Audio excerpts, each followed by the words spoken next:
Kalau boleh disepil sedikit aja buat sobat-sobat Madilog. Mengusulkan rambu-rambu baru untuk ke depan bahwa Kapolri itu sebaiknya diangkat untuk 2 tahun. Betul.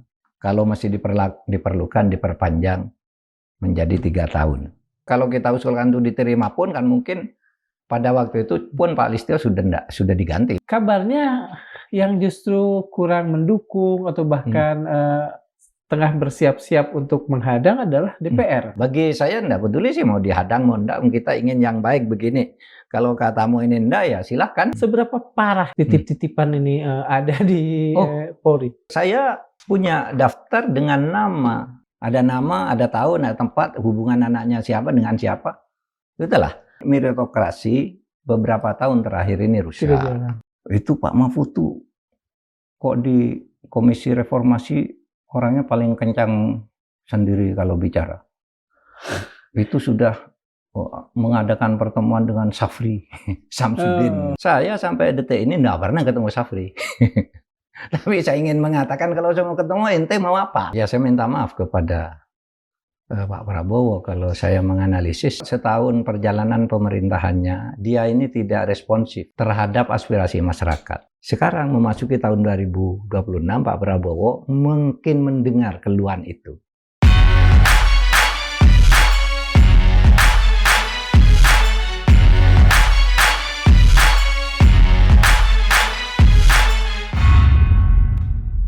Bismillahirrahmanirrahim. Assalamualaikum warahmatullahi wabarakatuh.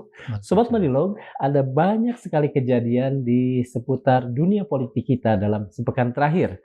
Dalam catatan kami, ada operasi tangkap tangan yang dilakukan KPK yang berhasil mencokok Kepala Kanwil Bea Cukai Sumatera Bagian Barat. Pak Rizal ini disebut-sebut adalah ipar dari Gubernur Jawa Tengah saat ini, yang Gubernur Jawa Tengahnya sendiri juga disebut-sebut orang yang sangat memiliki hubungan dekat dengan mantan Presiden Joko Widodo. Yang kedua adalah adanya rumor pergantian pimpinan Kepolisian Republik Indonesia. Kemudian kita juga dihadapkan dengan sudah sekitar 3 bulan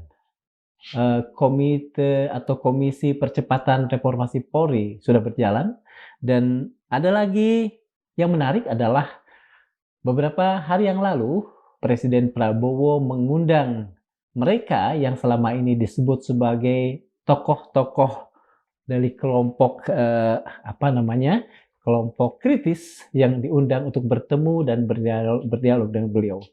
Untuk beberapa persoalan itu dan untuk Anda semua sobat-sobat Madilog, saat ini telah hadir Profesor Mahfud MD. Teman-teman tahu siapa beliau, sehingga tidak harus kemudian saya mengurai satu demi satu yang pasti akan panjang. Terima kasih, Prof. Mahfud. Mawan, terima kasih undangannya. Saya yang berterima kasih, Profesor berkenan kembali hadir. Oke. Soal Komisi Reformasi Polri yang hampir 3 bulan ini. Komisi Percepatan Reformasi Polri. Iya. Perkembangannya, Prof? Sekarang udah selesai, substansinya sudah selesai, tinggal sekarang penyisiran kembali redaksional, tetapi sewaktu-waktu dipanggil oleh Presiden, kami sudah siap. Ya, kami sudah siap untuk melaporkan. Kan dulu waktu Presiden memberi pengarahan 3 bulan pertama nanti laporan, kayak apa hasilnya, gitu. Apa yang perlu dilanjutkan, apa yang bisa ditindaklanjuti cepat gitu. 3 bulan. Nah, 3 bulan itu ya sekarang ini. Karena dulu kami dilantik tanggal 7 Desember ya? Ya, tanggal 7 November. Oh, November. Ya.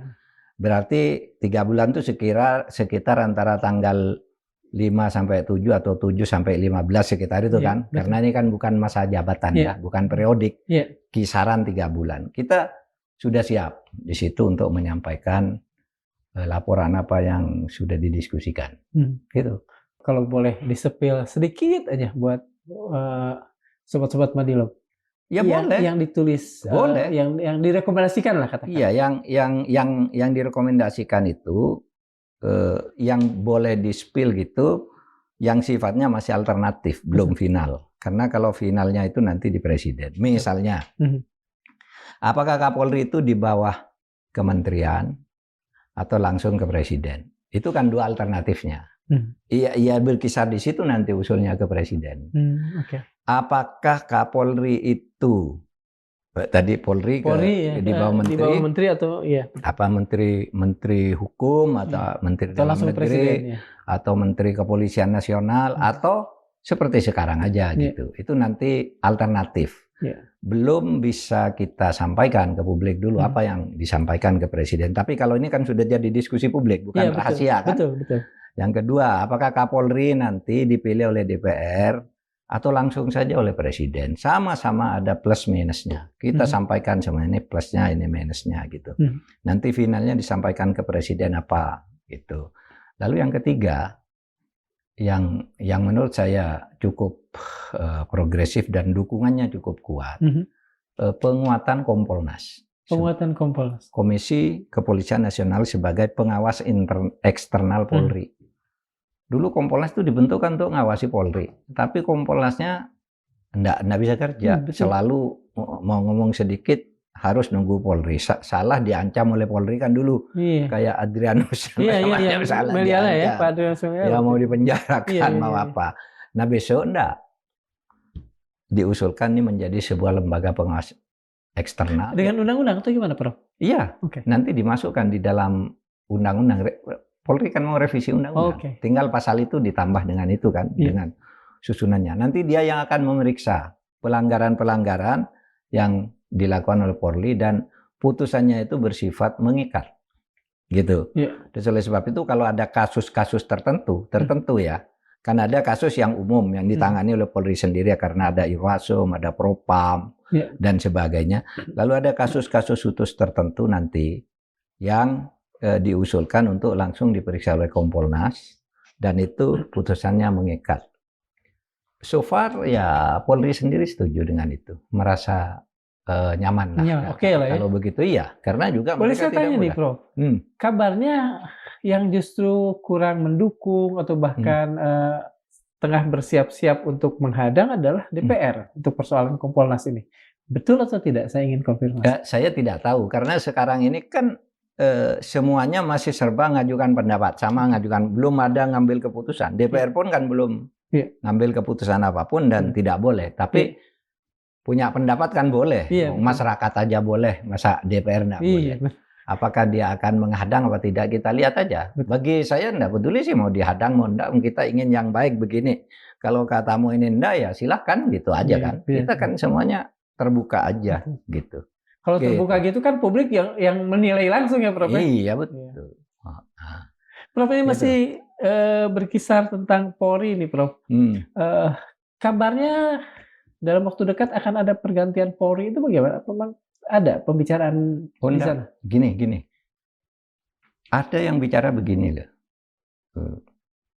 Tidak ada reformasi kalau tidak ada pergantian ke Polri waktu itu ya. Itu masyarakat yang bilang.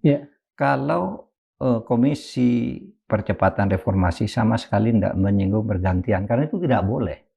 Ini kan kita membuat kebijakan, bukan mengganti orang. Kalau urusan aspirasi masyarakat bahwa tidak ada reformasi kalau tidak ada pergantian Polri, itu kan urusan presiden. Kita tidak akan menyinggung itu sama sekali. Dan tidak pernah menyinggung itu. Itu urusan presiden dan urusan politik di masyarakat kan.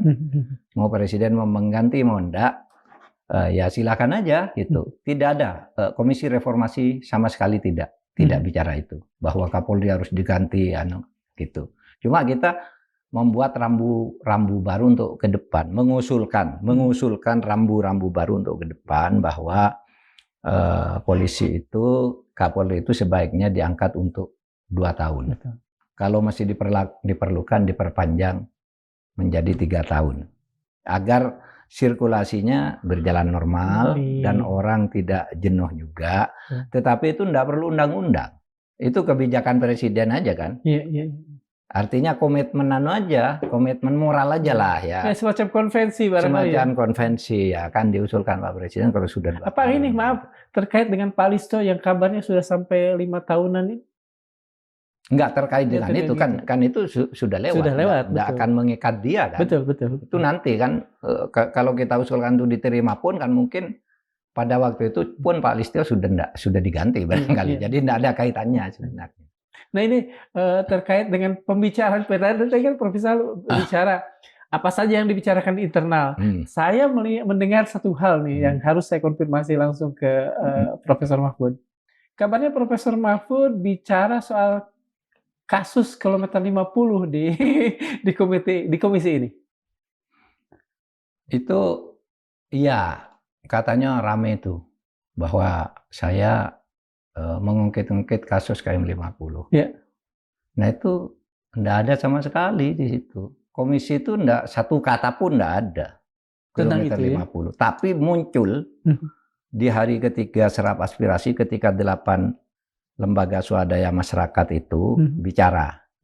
Nah bicara begini, salah satu LSM itu bilang begini, ini Polri ini sudah rusak, pemerasan, pembunuhan, pembackingan, ada kasus Sambo, ada kasus KM50, cuma itu aja muncul dari mereka. Sebagai sebuah contoh ya gitu ya. Iya, kita sama sekali apa urusannya dengan dengan KM50. Bahkan begini loh, Mas, yang rame katanya. Iya.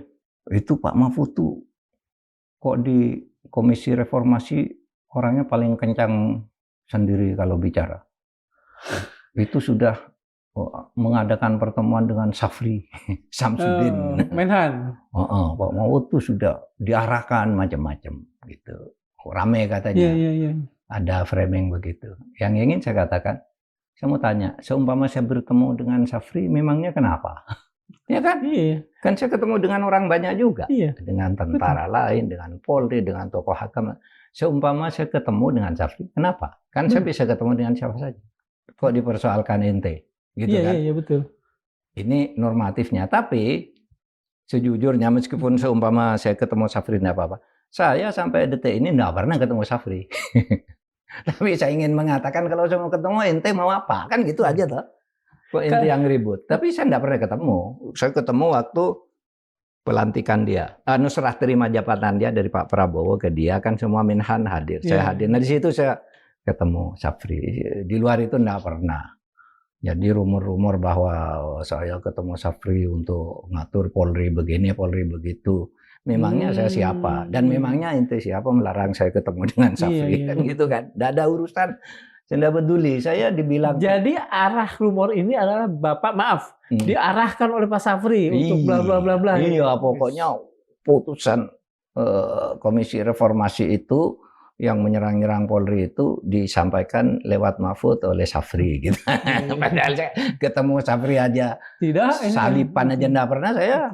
Dalam 1 tahun saya kenal baik dengan dia karena sejak dulu kan sudah kenal gitu. Tapi ketemu dengan Syafri sejak dia dilantik itu enggak. Tapi begini saya bilang, lah memangnya saya rugi saya bilang. Kalau ente berpendapat bahwa saya ketemu Syafri, apa saya rugi? Atau kalau Anda bilang Pak Mahfud tuh lurus, enggak pernah ketemu Syafri, apa saya untung? Enggak. Bagi saya enggak ada urusan dengan itu. Cuma saya katakan, enggak pernah ketemu. Saya punya pikiran sendiri dari aspirasi masyarakat dan ketemu dengan semuanya. Pak Mahfud pernah tidak kemudian mencoba, kan yang lain tidak ada urusan, pernah sedikit berpikir misalnya, ini siapa yang mulai atau kelompok mana yang mulai mengangkat isu itu? Pernah nggak diidentifikasi? Saya mendengarnya sih ada di Polri itu, di Mabes ya, kan ada kelompok-kelompok juga. Ada yang sangat curiga, ada yang apa gitu.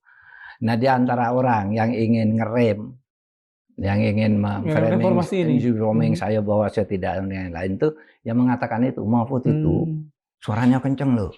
Dia sudah ketemu dengan Syafri Samsudin katanya. Saya bilang, lah kalau saya mau ketemu apa ente?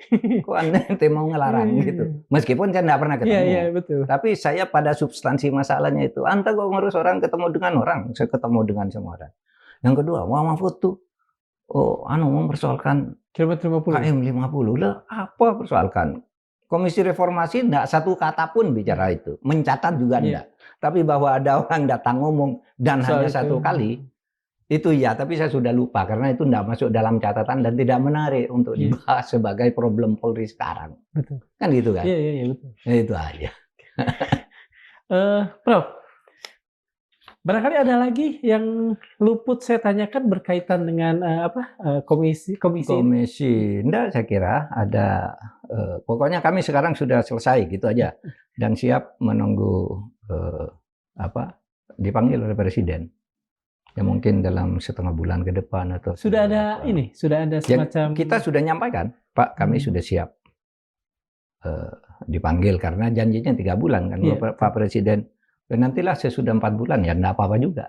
Tapi kita bisa sambil terus menyisir agar menjadi lebih rapi dan mempersiapkan instrumen-instrumen yang sudah disepakati. Misalnya apa? Misalnya instrumen tentang peraturan-peraturan baru di internal Polri. Apa? Rekrutmen misalnya. Rekrutmennya kan jadi masalah nih soal pembinaan SDM. Satu, hilangnya meritokrasi. Karena di situ mau tidak mau banyak titip-titipan lah. Ya, titip-titipan politik lah gitu. Iya. Ada orang nitip, Pak, ini teman saya belum lama nih, udah jadi Kapolda, sudah waktunya, ini sudah Kapolres. Pak, ini mohon dipindah dari sini ke sana. Itu kan titip-titipan begitu, sehingga sistem pembinaannya tuh terganggu. Begitu. Nah, yang begitu tuh kita sudah sepakat, termasuk Polri, dan sangat senang tuh Polri, bahwa nanti dibuat aja ketentuan tidak boleh ada titip-titipan.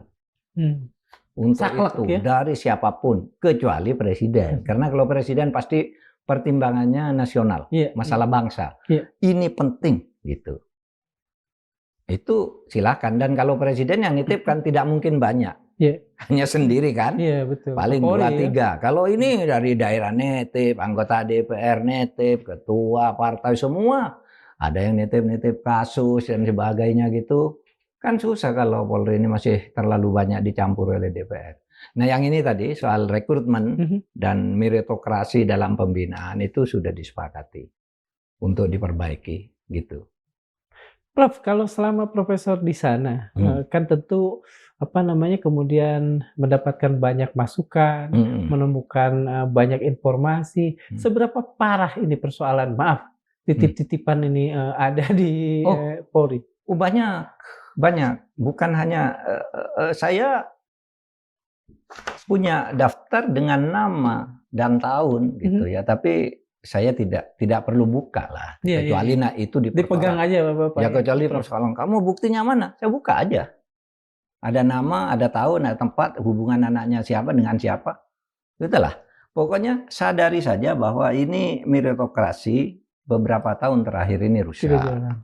Ada orang berprestasi terbuang, ada orang tidak berprestasi naik. Misalnya yang begitu. Nah, itu tidak boleh terjadi. Kalau perlu sesudah tim reformasi ini selesai, rekonsiliasi aja. Kelompok-kelompok yang tadinya saling dipecah karena politik ini bersatu demi Polri yang sama, satu untuk rakyat gitu. Tarik lagi itu yang terbuang-terbuang, yang sudah terlanjur masuk diberi promosi-promosi juga ditahan dulu, jangan terlalu cepat gitu. Sehingga terjadi rekonsiliasi seperti, taruhlah kalau saya melihat, di awal-awal reformasi ini polisi kan hebat ya. Sesudah lepas dari TNI, kita semua bekerja mati-matian ngelawan dui fungsi. TNI harus melepas Polri, kan bagus tuh. Betul. Ya, mulai awal tahun 2000-an. Apresiasi publik juga terlihat. Iya, apresiasi publik terlihat. Sampai tahun-tahun 2012, 2013 kan masih bagus tuh kan. Sesudah itu terlibat dalam soal politik, itu jadi masalah. Ya sudah, itu sudah lewat lah. Kita tidak usah ngomong gitu. Jangan lagi terlibat dalam soal politik. Mari bangun kita polisi yang jaya. Seperti dulu arahnya udah benar tapi lalu berbelok. Nah sekarang luruskan lagi. Itu namanya percepatan reformasi. Bukan reformasi ulang, percepatan kan. Karena reformasinya sudah ada. Ini kok belok ke sini lagi. Ayo percepat sekarang ke sini lagi. Gitu. Ke semangat awal reformasi kita bangun. Karena kalau kita gagal meluruskan ini, kita tidak berhak juga menghalangi TNI masuk. Iya kan? Lah Anda dulu janjinya Polri itu profesional, kok sekarang begini. Peran-peran yang dulu dilarang dilakukan oleh TNI, kalau dia lakukan, masuk. Iya kan? Sudah ada ungkapan orang itu. Sudah banyak yang mengungkapkan itu, karena banyak misalnya TNI ngurus agroekonomi. Iya, betul. Mau membentuk apalagi itu. Yang ini yang urusan sawit-sawit ini kemarin sawit, lalu membentuk Wilhan, wilayah baru, Kewilhan, dan ya. sebagainya. Pembentukan Kodam. Lah ya, orang sekarang karena begini ya, terus terang kalau rakyat awam itu inginnya, dulu pernah ada hasil survei kepada masyarakat awam, siapa pemimpin yang paling dipercaya ngurusin TNI? Iya, betul. Iya kan? Betul. Hasil sigi TNI yang paling dapat kepercayaan. Nah, karena TNI sudah lurus, kok ini belok? Oh, saya ingin juga menyelamatkan ini, kan bisa masuk lagi, bisa kacau lagi. Oleh sebab itu harus dimulai dari sini. Kalau tidak ingin militerisme, ini harus lurus dong. Kalau enggak, itu terjadi. Dan sudah mulai terjadi kan. Masyarakat sudah melihat TNI masuk ke situ, aturannya enggak ada, tapi sudah jalan aja. Ini jalan semua kan. Kemarin kabarnya kejaksaan yang dibantu TNI juga, TNI-nya ya tidak membantu, tapi ya gitu agak menekan. Ya, ya pokoknya gini lah, kita ingin ini kembali lagi reformasi ini sebagai negara kesatuan Republik Indonesia, sebagai negara demokrasi konstitusional. Ada batas-batas peran dan fungsi TNI sebagai militer, ada peran fungsi TNI, ada fungsi aparat sipil, fungsi rakyat, fungsi LSM. Ini negara demokrasi konstitusional kita yang akan kita bangun. Prof, selama 3 bulan di sana, menengarai sekian banyak kesalahan, kedegilan atau apapun namanya, dan mungkin kan Profesor bisa mengira-ngira persoalan dan sebagainya. Dengan pengetahuan itu yang tidak saya ketahui, yang tidak publik ketahui, seberapa besar Profesor masih punya harapan dan optimisme bahwa kepolisian dan pada saatnya nanti mungkin sama-sama TNI dan semua aparat hukum bisa berjalan pada rel yang benar sehingga negara ini bisa lebih baik? Saya masih melihat ada potensi besar, ya, karena sebagian besar orang-orang Polri itu baik-baik loh. Kalau Anda tahu jumlah anggota Polri itu berapa? 467.000 orang. Bayangin. Anda itu mereka pada 200 juta ya? Iya. Ini keadaan sehari-hari aman ya kan? Iya. Pokoknya Anda jangan bicara di luar korupsi dan di luar backing-backingan, tapi keamanan rakyat Kamtipmas biasa. Aman. Yang kacau kan hanya penegakan hukum. Nggak bisa dibantah lah kalau penegakan hukum. Oleh sebab itu hasil studi juga, setiap mau usaha memperbaiki Polri itu, ya biasanya di luar urusan reskrim itu lancar. Apapun lancar, diterima bagus. Tapi ketika reskrim itu 90% gagal. Dan reskrim itu hanya sebagian kan dari Polri. Betul. Yang lain tuh bagus. Masyarakat kita kan ya kita lah tenang-tenang, aman, di mana bisa minum kopi di malam hari. Kan itu harus dihargai betul. Fungsi pelayanan, pengayoman dan perlindungan itu kan jalan. Nah, fungsi penegakan hukum itu masih agak compang-camping. Nah, terus kalau begitu ada harapan? Ada, hanya tergantung dua. Satu, leadership.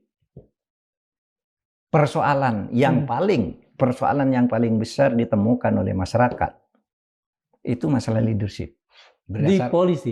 Iya, dari hasil sigi kami, dari berbagai masukan itu, kira-kira begitulah. Satu, leadership itu 43% atau berapa, lalu di bawahnya itu yang soal non-leadership itu ada 39, terus ada soal-soal teknis macam-macam, soal anggaran, soal ini.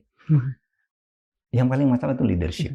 Kalau leadershipnya kembali, insya Allah ini kembali, tinggal gini-gini kok, modalnya sudah ada. Dan leadership itu akan ditentukan oleh politik hukum presiden terhadap Polri. Presiden ingin apa tentang Polri itu? Jadi dua kalau gitu kan. Satu, presiden yang akan sangat menentukan. Yang kedua, leadership. Pilih di sini orang-orang yang bisa mengendalikan dan tidak membiarkan Polri itu terbawa ke arus-arus politik lah, politik, korupsi dan macam-macam. Karena di Polri juga yang sekarang jadi masalah itu adanya apa yang disebut silent blue code. Silent blue code itu apa? Saling melindungi. Oh. Kalau dalam istilah ilmu spirit nekop yang salah gitu ya mungkin. Iya, paranoid solidarity. Kalau teman salah itu meskipun salah dibela atau saling menutupi. Ya. Saya atasan Pak Darmawan, saya melakukan itu, Anda diem. Takut. Atau tersandera juga. Kamu kan pernah juga. Gitu kan. Nah itu namanya silent blue code. Sehingga saya katakan silent blue code itu ada di mana? Ada di negara-negara yang baju polisinya biru. Sehingga kalau di Indonesia saya bilang disebut silent brown code. Brown code ya, karena coklat. Iya. Tapi ini sudah diidentifikasi oleh polisi sendiri ya. Nah ini yang agak... Itu atas bantuan tim atau polisi sendiri? Gini, menariknya begini. Kan polisi bentuk tim transformasi reformasi. Jadi hanya perlu transformasi aja, reformasi sudah selesai.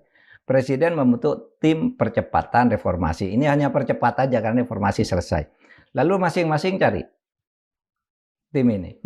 Hasilnya sama tentang problem polisi itu inilah, korupsi, kesenang-wenangan, tidak kapabel, pemerasan, dan macam-macam lah.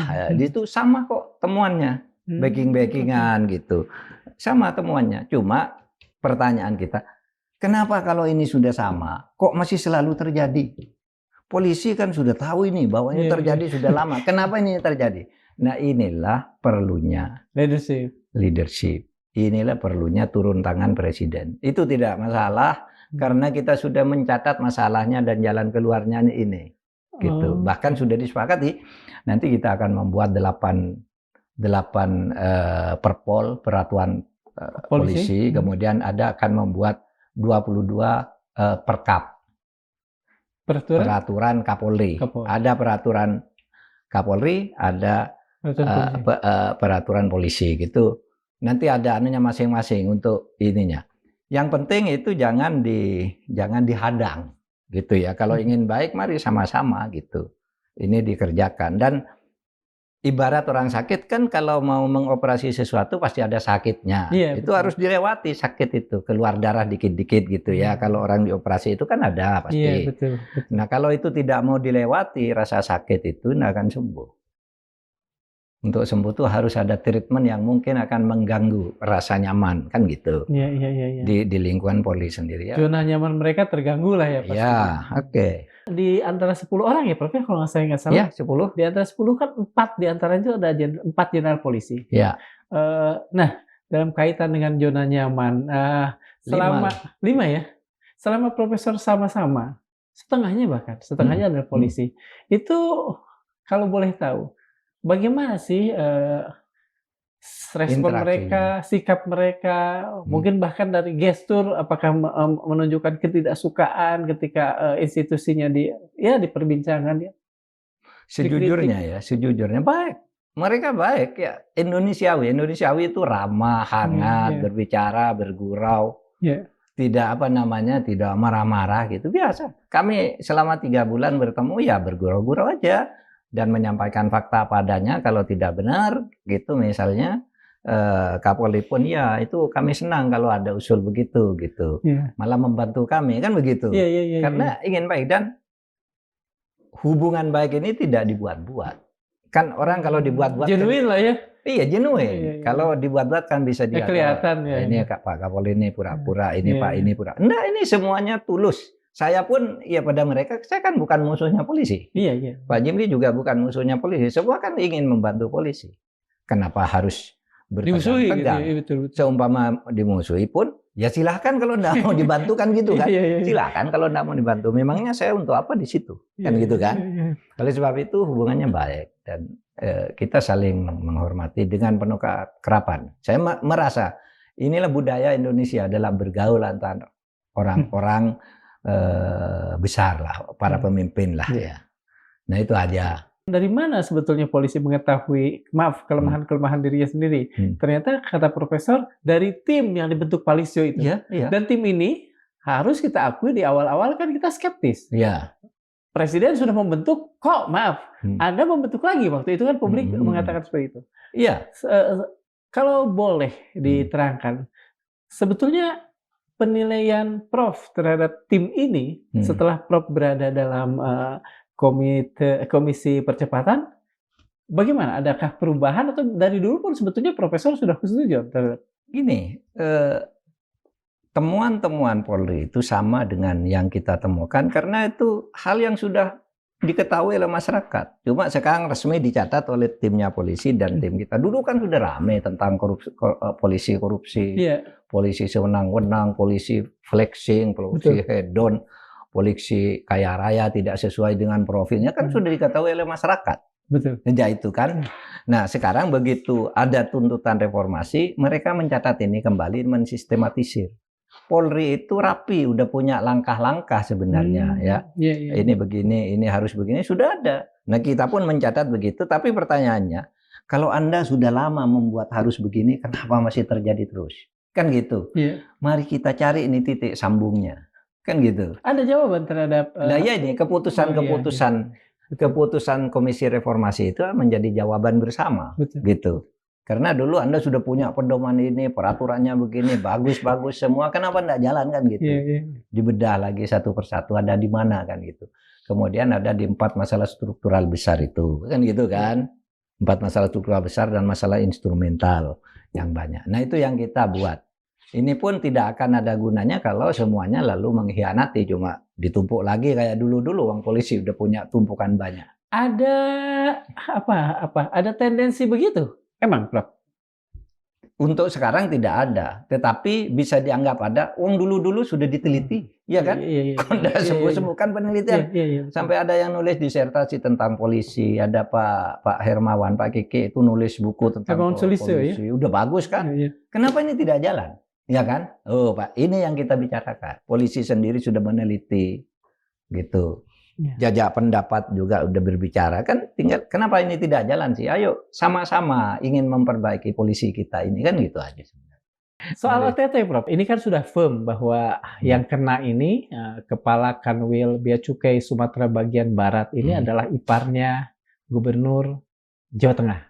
Sementara kita tahu pada Pilkada kemarin beliau adalah orang yang dipilih lah katakan oleh Pak Jokowi. Apakah ini bisa kita artikan bahwa upaya pemberantasan korupsi yang digadang-gadang, yang digaungkan oleh Presiden Prabowo sudah memasuki episentrumnya Pak Jokowi? Secara politis banyak tafsir yang mengatakan itu ya. Betul. Sekarang KPK ini sudah mulai berani atau bisa melepaskan diri dari opini bahwa dia dalam satu genggaman atau ikatan. Betul. Satu kekuatan politik yang oleh banyak orang sering dikaitkan dengan Pak Jokowi. Betul. Karena katanya sih KPK ini dulu kan pilihannya Pak Jokowi. Tetapi kemudian sekarang kan bukan hanya Sumatera bagian barat ya. Betul. Kan ini bea cukai pajak yang di Jakarta juga kemarin di Jakarta Selatan pengadilan, ketua pengadilan, lalu ada beberapa bupati dan sebagainya. Jadi KPK ini sudah mulai berani bergerak. Jadi oleh sebab itu secara politik orang menafsirkan nampaknya KPK ini sudah mulai dilepas oleh Pak Prabowo untuk melakukan langkah-langkah yang lebih tajam di dalam penegakan hukum.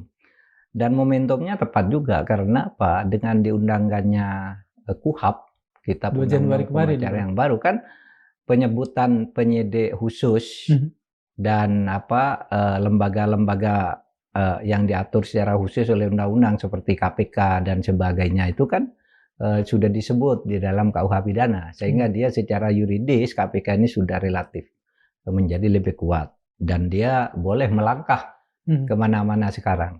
Itu politisnya. Ada yang mengatakan Pak Prabowo mulai melepas itu, ada yang lebih panas lagi sudah mulai masuk ke dekat-dekat orangnya Pak Jokowi, meskipun itu semua namanya spekulasi politik. Betul. Tetapi biasanya memang spekulasi politik itu berkaitan dengan indikasi-indikasi yang tidak sulit difahami. Ya rasional juga ya Prof ya? Ya itu mungkin saja. Tapi Mas Darmawan, bagi kita Nggak peduli lah apakah itu ada motif politik atau tidak. Pokoknya kalau koruptor itu, kalau negara ini ingin baik, diburu sampai ke akar-akarnya. Oleh sebab itu, semakin banyak OTT, kalau kita sebagai pejuang penegakan hukum itu semakin senang gitu. Artinya KPK harus mulai kembali ke jati dirinya. Dan saya lihat KPK akhir-akhir ini sudah oke kan. Tinggal saya pernah mengatakan ini, KPK ini sekarang ibarat pertandingan sepak bola di Liga 1, Liga 2 sudah oke. Tapi ke Liga Utama masih ngintip-ngintip kan. Baru apa?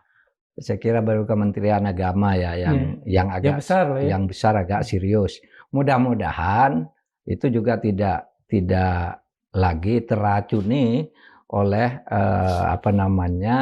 masalah-masalah politik sehingga ditunda karena ini demi kepentingan ini itu karena menyangkut ini itu tidak boleh hukum, dibuka aja selebar-lebarnya.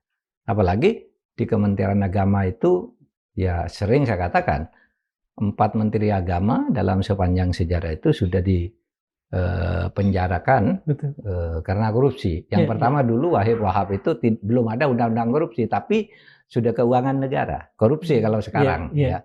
Nah, sesudah itu Agil Munawar, sesudah itu Suryada Ma'ali, lalu yang sekarang ini. Nah, saya kira harus ada sesuatu yang diselesaikan di situ. Dan yang bisa menyelesaikan itu pertama-tama hukum. Digunting dulu, apa nih masalah sih? Kankernya gunting lalu dijahit lagi. Kalau perlu dimulai lagi dari sel-sel baru untuk menyelesaikan. Jadi saya mengucapkan baguslah KPK bangkit lagi aja untuk menjadi bagian dari mosaik penegakan hukum di Indonesia. Bahwa unsur-unsur politiknya itu ada sejauh itu tidak menentukan menghalangi atau mempercepat karena secara tidak objektif agar seseorang dipenjarakan atau tidak menghalangi, itu analisis biasa-biasa aja bahwa ini saudaranya iparnya Pak Lutfi, Pak Lutfi itu ke Pak Jokowi dan seterusnya. Itu analisis biasa saja gitu. Saya kira dan kalau kan bagi saya suka liar Pak ya. Bagi saya kuncinya tetap di Pak Prabowo. Lepas dari apakah itu soal Jokowi atau tidak, kalau Pak Prabowo menghalangi gitu, tidak bakal bisa. KPK itu. Dan saya melihat belakangan ini Pak Prabowo sudah mulai melepas karena masyarakat juga selama setahun kan bertanya-tanya sih, kok seperti KPK tuh dibuat ragu sih gitu. Nah sekarang Pak Prabowo termasuk ke Kejaksaan Agung, ke KPK dan sebagainya, nampaknya Pak Prabowo sudah mulai oke. Pak Prabowo, sebelumnya kan kita tahu mendayagunakan kejaksaan. Sekarang sesuai dengan analisis Prof tadi, beliau melepas KPK. Apakah ada semacam tendensi bahwa kedua lembaga penegakan hukum ini dibuat dalam tanda petik berkompetisi untuk berbuat baik? Fastabikul khairat. Iya bisa saja karena ketika KPK sekarang mulai lebih maju, Kejaksaan Agung juga tidak lebih mundur. Iya kan? Dua-duanya sama didorong kan bagus ya. Bagus. Nggak apa-apa itu dalam bentuk persaingan. Bahkan juga kan sudah ada pelimpahan kasus kan, banyak kan pelimpahan kasus dari KPK. Memang begitu kata undang-undang, sesuatu yang ditangani KPK bisa saja karena kapasitas dan keperluan teknis hukum acaranya dilimpahkan ke Kejaksaan Agung dan Nadiem udah dilimpahkan ke sana, yang satunya itu ya yang di luar Chromebook. Kemudian ada beberapa jaksa yang di OTT diserahkan ke Kejaksaan Agung. Nggak apa-apa. Artinya nggak apa-apa KPK diperkuat lagi, Kejaksaan Agung diperkuat, kepolisian juga diperkuat dalam pemberantasan korupsi. Tinggal nanti judicial corruption-nya ini kita nanti bisa masuk lagi ke soal peradilan ya, peradilan pada umumnya yang kemudian melibatkan hakim dan advokat. Ini baru ada hakim baru ya. Iya, yang kena kemarin. Ya 4 orang kan. Nah itu kan itu bagus gitu, harus begitu gitu. Karena sekarang kalau dulu hakim ditangkapnya satu-satu dulu ya. Sekarang bisa berjamaah kayak gitu kan, dalam bagus. Satu paket. Bagus. Dan OTT berarti KPK cukup efektif. Betul. Kan tidak mudah nyadap untuk Betul. tahu orang itu bisa di OTT. Kalau membangun kasus, konstruksi bisa dari laporan-laporan diselidiki, tapi lama. Tapi kalau OTT itu kan diam-diam dan cepat. Dan selama ini pasti bisa dibuktikan. Iya, betul. Selama ini pasti bisa dibuktikan kalau sudah OTT itu. Dan bagaimanapun kan tertangkap tangan gitu ya. Iya, iya. Apa namanya? Tertangkap basah lah. Mari kita Mas Darmawan, kita dorong lah KPK ini insya Allah. bersama-sama lah, kita beri dukungan lah agar bangkit lagi. Karena dulu idenya kan KPK ini sebenarnya dimaksudkan sebagai lembaga untuk mempercepat dan mempertegaskan. Sampai orang dulu nyebutnya ini super body kan. Iya, betul. Nah, ya enggak apa-apa super body kalau memang itu untuk keperluan hukum dan itu diberikan oleh hukum gitu kan, seperti yang dulu-dulu itu. Yang penting pemberantasan korupsi harus jalan. Karena kalau negara ingin bagus, hanya satu kuncinya yang paling utama, pemberantasan korupsi. Dan pemberantasan korupsi itu adalah kebijakan politik pemerintah. Mau mempercepat, memperlambat, mau tanpa pandang bulu atau mau seleksi gitu, silakan aja. Tapi pemberantasan korupsi itu harus menjadi yang nomor satu di luar yang lain. Karena begini kan, saya berkali-kali mengatakan, Bank Dunia kita itu sejak tahun 2006, aset kemajuan dan kekayaan suatu bangsa itu kan ada 3. Yang nomor 1 tuh penegakan hukum. Aset yang besar, yang sumber daya alam yang tidak terkira jumlahnya itu hanya 23%. 44 itu hukum, sisanya 43 aset-aset lain seperti pengorganisasian, budaya dan sebagainya. Jadi kalau negara ini ingin selamat dan ingin maju, hukum. Dan sekarang nampaknya Pak Prabowo sudah mulai ini, udah lepas aja nih, kalau enggak ditahan-tahan demi harmoni, demi apa malah susah. Nah sekarang kita dorong KPK dan dukung Pak Prabowo. Menurut saya sikap Pak Prabowo sudah baik membiarkan KPK sekarang masuk kemana-mana. Belum berani masuk ke yang gede-gede, tapi yang di daerah-daerah ini masuki pengadilan-pengadilan. Apa tadi Profesor katakan divisi 2, divisi 3 itu. Iya, divisi 1, 2, liga utama apa itu? Utamanya belum ya? Iya, liga utamanya masih ada 1 gitu. Baru 1 ya? Baru 1. Maksud saya ketika kita mengatakan baru itu kan mudah-mudahan ada dorongan. Iya, ada dorongan karena banyak kalau mau cari. Seperti saya sering katakan, di Indonesia tuh korupsi itu kan seperti kebun binatang. Ya kan? Anda ke kebun binatang ada harimau, ada gajah. Tapi yang kecil-kecil banyak kalau mau Anda tangkap. Yang binatang semua kan ini. Iya, betul. Nah, kalau Anda berani ke yang gede, Anda berani ke gajah, Anda bisa ngejar ular. Ini yang mudah-mudahan ditangkap dulu lah. Gitu ya. Nah, itu saya kira dorongan kita kepada KPK dan dukungan kepada Presiden untuk terus mendongkrak kerja-kerja KPK ini. Saya yakin kalau Presiden tidak menghendaki itu tidak bisa. Oke, Prof, ini ada yang menarik. KPK kemarin menyebut ada dugaan aliran uang yang rutin bulanan yang diberikan kepada orang-orang tertentu sebagai jatah. Mungkin kalau dalam dalam perbandingan kita dengan organisasi mafia diberikan kepada para capo de tutti capi, orang-orang besar, orang-orang kakap. Itu dari kasus yang mana? Dari kasus yang terakhir ini, dari kasus yang Sumatera bagian barat itu.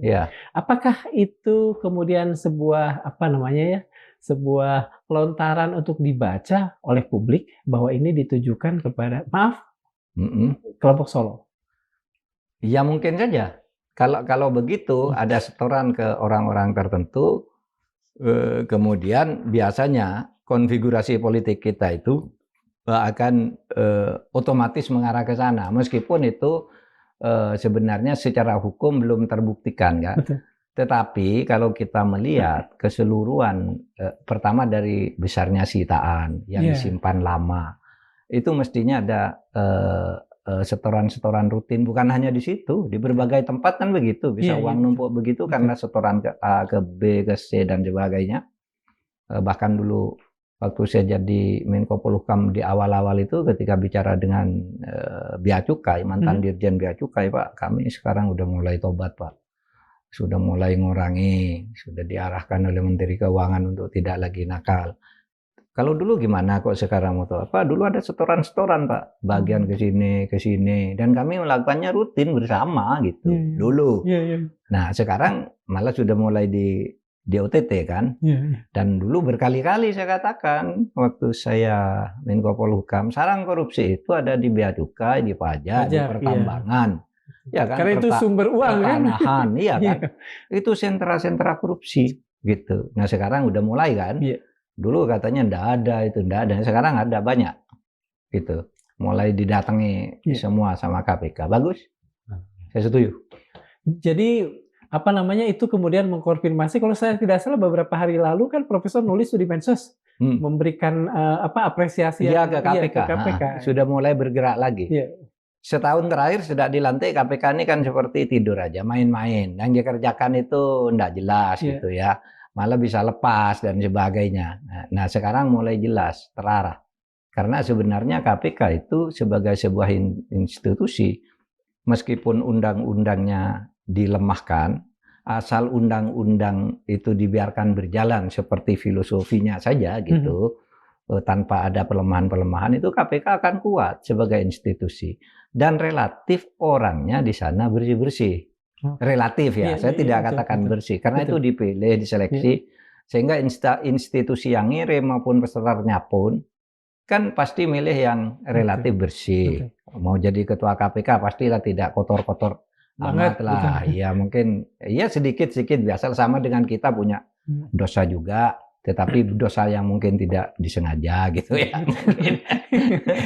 Tapi di sana bisa berani, bisa galak. Dulu ketika KPK itu pemilihan untuk mengganti Abraham Samad, yang kemudian muncul Agus Raharjo, Saud Situmorang, orang-orang kan semuanya skeptis, apa ini siapa? Nggak ada prestasinya di bidang pemberantasan korupsi.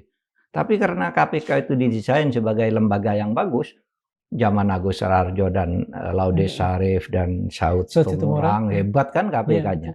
Jadi siapapun yang di situ bisa hebat asal jangan diganggu. Karena dia punya senjata ya, Pak? Punya senjata dan relatif diseleksi orangnya, gitu ya, bukan relatif tidak kotor-kotor banget lah gitu.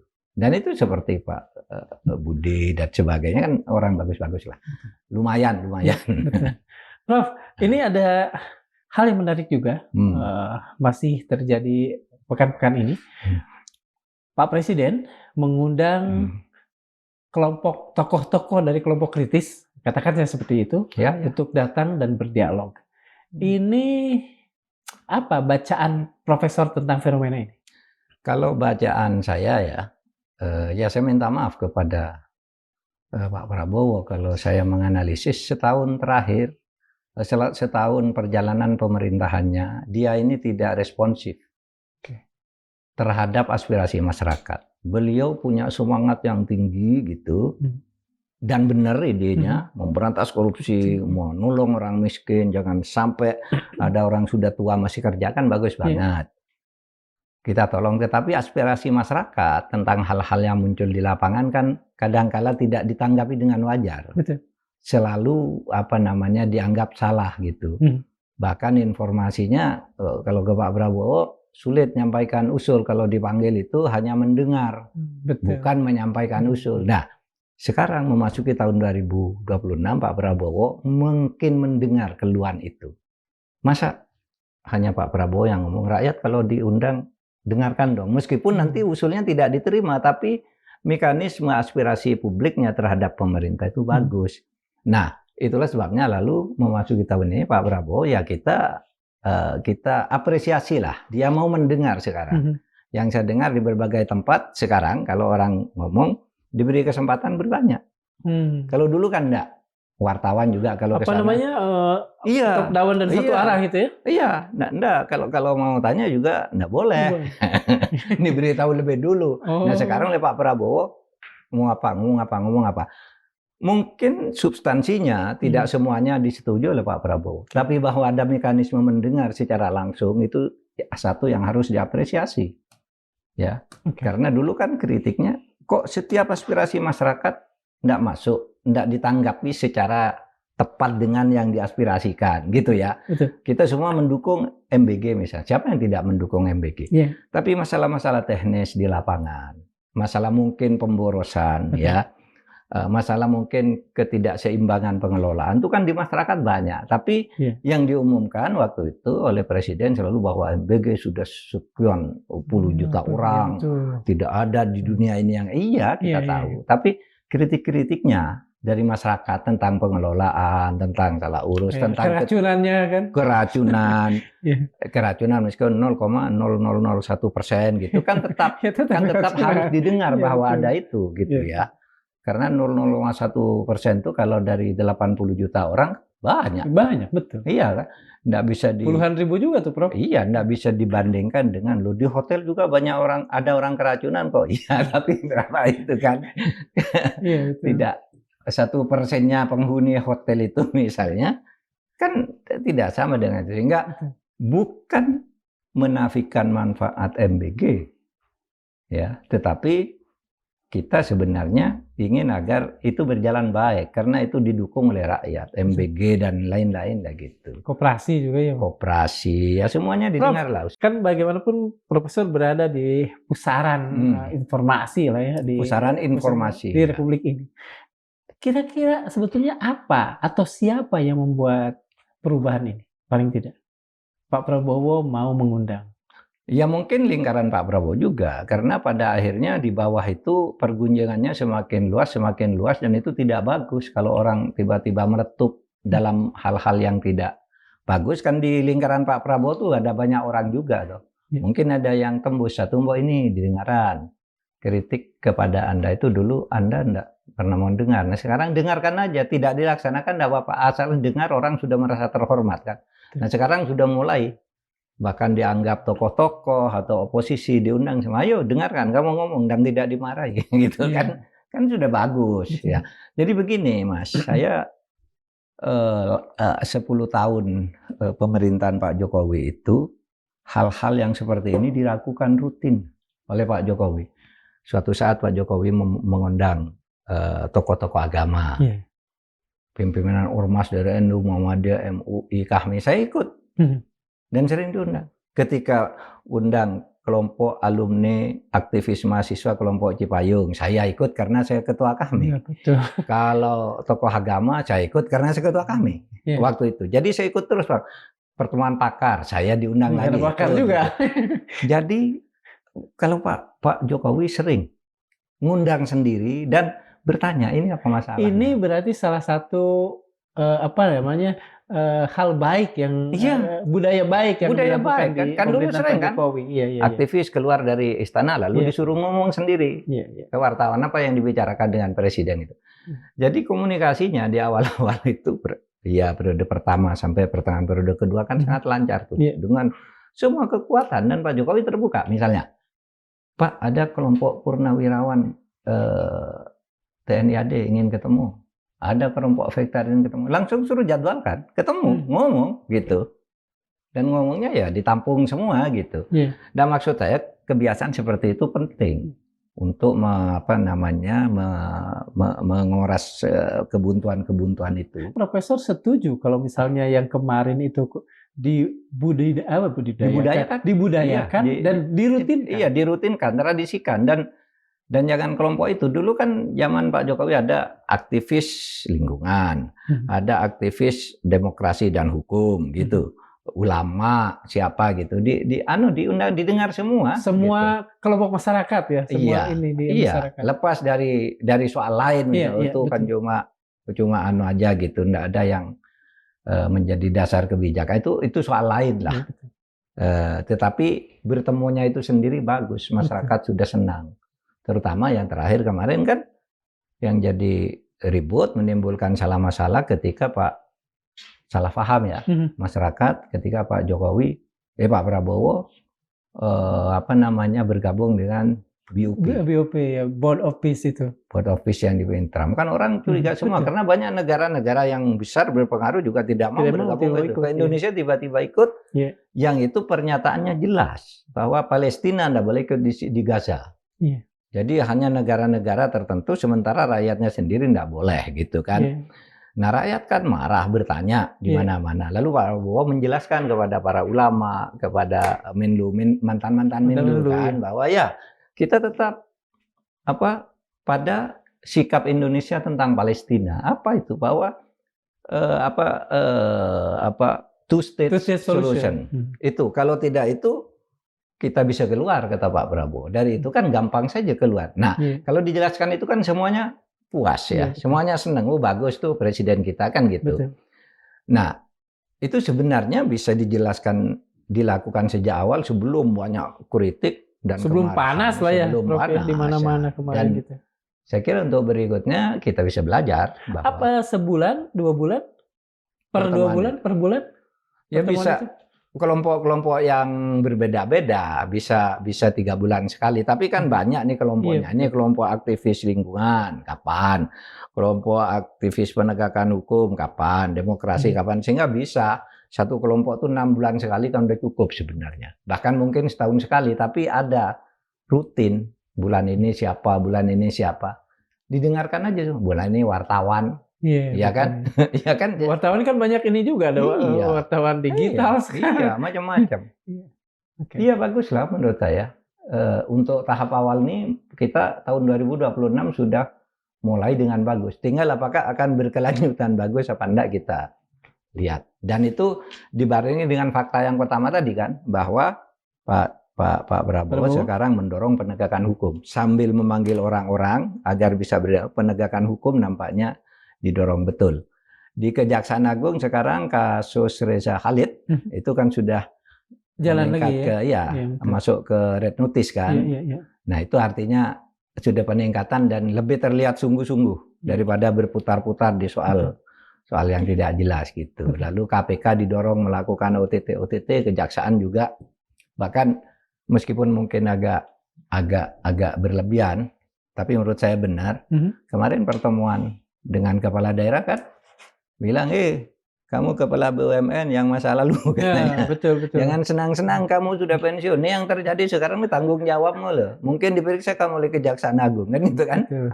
Lalu Kejaksaan ditanya, iya kan Kejaksaan Agung gitu. itu benar karena pikiran begini loh yang dipikirkan oleh Pak Prabowo itu yang sering kita dengar. Kalau kelompok tertentu mengajukan kredit misalnya untuk mengelola lahan apa atau tambang apa, susah ya. Itu enggak diberi dengan mudah, tapi jaminannya ini lahan yang akan digarap, sehingga milik negara dijaminkan untuk mengelola milik negara. Itu yang membesarkan katanya kelompok-kelompok tertentu itu. Jadi kredit triliunan diberikan, jaminannya apa ke bank? Punya negara juga. Punya negara nih yang mau dikelola besok. Diurus dulu, sertifikat lalu dijaminkan. Paling punya negara. Tapi kalau Mas Darmawan atau saya yang orang desa gitu, meminjam kredit 100 juta saja, susahnya, diminta sertifikat rumahnya, sertifikat tanahnya diminta. Kalau terlambat sedikit, dilelang. Padahal hanya 100 juta, ini triliunan. Jadi kata pikiran Pak Prabowo itu menurut saya, loh ini kemarin menjadi keseimbangan, ketidakseimbangan, ketidakadilan juga. Ya kan karena kamu main-main kemarin, tidak adil kepada rakyat sendiri, betul. Ya kan? Betul. Ya kita pahami. Dan mantan direktur BUMN atau siapa nggak usah takut kalau memang tidak salah kan, nggak usah takut. Itu juga peringatan kepada yang BUMN yang baru agar tidak melakukan hal seperti itu.